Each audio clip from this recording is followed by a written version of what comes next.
도체와 IT를 비롯한 최첨단 기술 강국인 대한민국.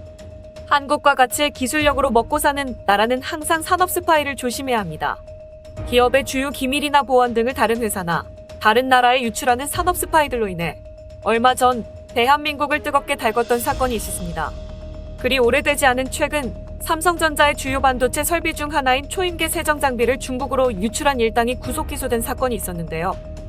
초임계 세정 장비는 이산화탄소를 이용하여 반도체 세정용 화학물질을 건조하는 설비로 이것으로 반도체의 불량률을 획기적으로 낮출 수 있는 최첨단 장비라고 합니다.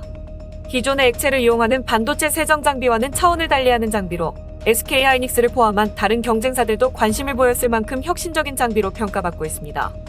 삼성의 자회사인 셈에스가 2018년도에 최초로 개발하며 모회사인 삼성에만 납품하는 이 장비는 삼성전자만이 가지고 있는 고유 기술이었고, 삼성전자는 해당 기술을 최고의 기밀로 지정할 정도로 극도로 보안에 신경을 썼습니다. 삼성전자와 셈에스는 이 때문에 개발 인력에 대해 전직을 금지하는 서약서까지 작성했을 정도였죠.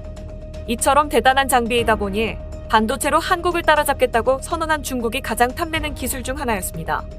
특히 중국은 여러 나라의 산업 스파이를 침투시켜 해당 국가의 최첨단 기술을 빼돌리거나 거액의 금액을 제시하여 직원을 매수하는 등 국가 단위에서 산업 스파이를 양성시키고 엄청난 예산을 쏟아붓고 있습니다.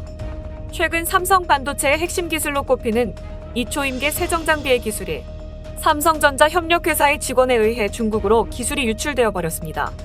이 기술 유출로 인해 삼성과 한국의 경제에 막대한 피해를 주게 되었고, 이 소식을 들은 많은 사람들이 이들에 대해 나라 팔아먹은 매국노라고 분노하는 반응을 보이고 있는데요. 그러나 사실을 알고 보면 이들은 나라를 팔아먹은 매국노가 아니라 오히려 애국자로 봐야 한다는 이야기가 나오고 있습니다. 단지 이들이 애국을 하는 나라가 한국이 아닌 중국이었을 뿐이죠. 왜냐하면 이 산업 스파이들의 정체가 조선족이었다는 엄청난 반전이 숨어 있었기 때문입니다. 이번 시간에는 조선족 스파이 문제와 이들을 완전히 끝장낼 수 있게 된 상황에 대해 자세히 알아보겠습니다. 삼성전자의 최첨단 설비인 초임계 세정 장비의 기술 유출 사건을 자세히 조사한 결과 충격적인 반전이 밝혀졌습니다. 수사 결과 밝혀진 사실에 따르면 이 기술 유출 스파이 행위를 주도한 삼성전자 협력업체의 직원의 정체가 바로 양측 부모가 모두 조선족으로 해당 직원의 정체가 조선족 2세였다는 사실이 밝혀졌다고 하는데요.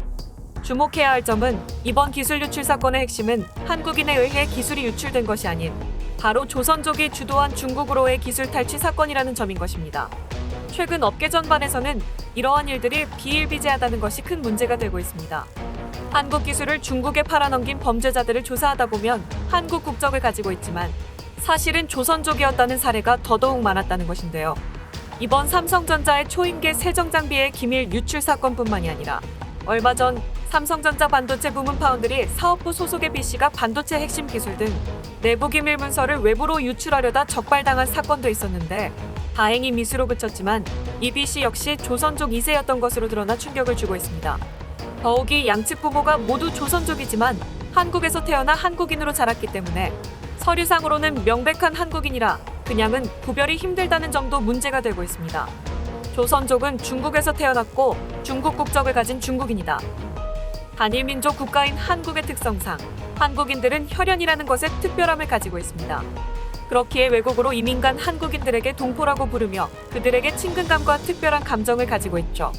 하지만 조선족들을 일반적인 재외동포와 같은 시각으로 보기에는 그들의 정체성은 다른 재외동포들과는 전혀 결을 달리합니다. 예를 들어 제1동포가 한국과 일본의 축구 경기가 있을 경우 어느 나라를 응원하냐고 한다면 대부분의 제1동포들은 한국을 응원한다고 합니다. 하지만 최근 언론에서 제중동포라고 부르는 조선족들은 한국과 중국의 축구 경기가 있다고 한다면 대부분 중국을 응원한다고 합니다. 이들의 정체성 자체가 스스로를 중국인이라고 생각하고 있는 것이죠. 최근 언론에서는 이들에 대해 제중동포라고 부르는데, 한국인들이 조선족들에게 동포라는 표현을 쓰면 자신들은 중국인이라며 오히려 화를 낸다고 합니다. 같은 민족이고 같은 말을 쓰기 때문에 이들을 한국인으로 받아들이려는 한국 정부의 생각과는 달리 이들의 정신세계는 이미 중화사상의 대국주의에 빠져 스스로를 중국인으로 여기고 한국에 피해를 주는 것도 거리낌이 없다는 것에 문제가 있습니다. 중국의 헤드헌터들은 이들 중 핵심 산업체에서 근무하는 사람들을 유혹하는 수법을 사용하고 있습니다. 중국의 헤드헌터들은 자신들이 중국인이라는 사실에 자부심을 갖고 있는 조선족들의 대국의식을 이용해 이러한 기술 유출을 부추긴 것으로 알려지고 있어 이런 산업 스파이 행위를 저지른 조선족들은 금전적인 이득만이 목적이 아니라 자신들의 조국을 위한 애국 행위로 생각하고 있다는 것도 문제가 되고 있습니다. 그나마 다행히 우리 정부에서도 대책을 마련하기 위한 조치에 들어갔습니다. 최근 대한민국에 만연해진 산업 스파이들을 처벌하기 위한 법 개정의 속도를 높이고 있다고 하는데요. 법무부의 발표에 의하면 최근 국가안전법 개정안을 통과시켜 경제 부문에서 스파이 혐의를 받는 이들에게 최장 17년의 징역형과 50억 이하의 벌금을 부과할 수 있도록 하는 개정안을 발의한 상태라고 합니다. 최근 법원에서는 국가 핵심 기술 유출에 대한 산업 스파이 행위를 간첩죄로 보고 처벌을 강화하는 법안이 만들어지고 있는데요. 앞으로는 경제간첩죄와 영업비밀, 국외유출죄가 추가되는 것으로 알려진 개정안은 국가의 핵심 기술을 빼돌리는 산업 스파이들에 대한 범죄 구속력을 강화시키고 해외에 근무하는 국가 핵심 기술 업무자들 중 규정 위반자에 대한 처벌 수준을 파격적으로 높이는 데 집중했다고 전하고 있습니다. 단순한 산업 스파이 사건으로 생각했던 이 사건에 중국 정부와 조선족들이라는 흑막이 있었다는 것이 놀라운 상황인데요.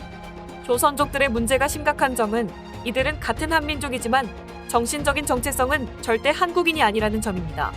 한국인들이 동포라고 부르면 오히려 화를 내는 조선족들은 한민족의 국가인 한국에 동화되는 것조차 거부하며 소수민족 취급을 받더라도 중국인으로 남고 싶어하는 마인드를 가지고 있는데요. 차라리 한국에 정착한 화교들이 2, 3세대가 넘어가면서 김치를 먹고 애국가를 부르며 한국인에 동화되는 것에 비해 같은 민족이라는 조선족들은 오히려 태극기를 부정하며 심지어 유치원에서 태극기 교육을 한다며 항의를 하는 어처구니 없는 행태를 보이고 있는 것이죠. 조선족 맘카페의 학부모들은 자신들의 정체성은 중국인인데 자신들의 아이들은 한국 사람이라고 인식할까봐 걱정을 한다고 이야기하고 있습니다. 한국 땅에서 한국의 유치원에서 태극기를 교육하는 것을 문제 삼는 조선족들은 이들이 한국에 살기 위해 한국으로 왔으며 심지어 한국 국적을 취득했음에도 한국에 동화되지 않으려 한다는 점입니다. 조선족 맘카페의 여론을 보면 태극기 교육에 대한 불만뿐만이 아니라 한국인들에 대한 반감과 거리감을 숨기지 않는다는 사실이 알려져 더욱 논란이 되고 있습니다. 조선족 맘카페 회원 C씨도 한국에 온 지 10년이 넘었고 현재 한국 국적을 취득한 상태라면서도 한국 엄마들과는 생각도 생활 자체도 많이 다르고 조선족들과 어울리는 게 편하다면서 한국 사람들과 거리감을 두는 모습을 보이고 있는데요. 한국 땅에서 살기 위해 한국 국적을 취득하고 한국의 포털 사이트에 카페를 개설하면서 정작 자신들은 한국인들과 거리를 두고 중국인이라고 생각하며 살고 있는 것이죠. 최근 한국에 거주하는 조선족들의 인구가 70만 명을 돌파하면서 이제는 중국 연변시보다 한국에 있는 조선족의 인구가 더 많은 상황이 되어버렸습니다. 이들은 한국에서 가정을 꾸려 살아가고 있으며 귀화한 이들의 자식들까지 생각하면 그 숫자는 집계가 불가능할 정도라고 하는데요. 이들 조선족들 모두가 나쁘고 범죄자라고 규정할 수는 없지만 스스로 한국인으로 동화되기를 거부하는 이들이 나쁜 마음을 먹지 않도록 법적, 제도적인 안전장치는 반드시 필요하다는 생각이 듭니다. 오늘 준비한 소식은 여기까지입니다. 끝까지 시청해주셔서 감사합니다. 영상이 마음에 드셨다면 구독과 좋아요를 눌러 응원 부탁드리겠습니다.